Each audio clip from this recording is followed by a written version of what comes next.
Do you want to learn how to repost an Instagram story when someone tags you in it? You came to the right place. This video is going to show you how to share tagged stories back to your own profile. And the very first step is to open the Instagram application on your phone, and then you'll want to hop over to your Instagram DMs, or your messages section.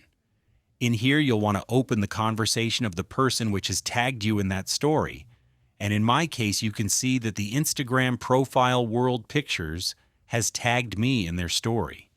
When I open this conversation, I can see the Instagram story. And in order for you to simply repost or reshare this to your own Instagram story, you're going to click on this Add to Your Story option right here, and then the story interface will be opened with that exact story which you're tagged in. You can then write something or add your own emojis if you need to, then share your story with friends and family.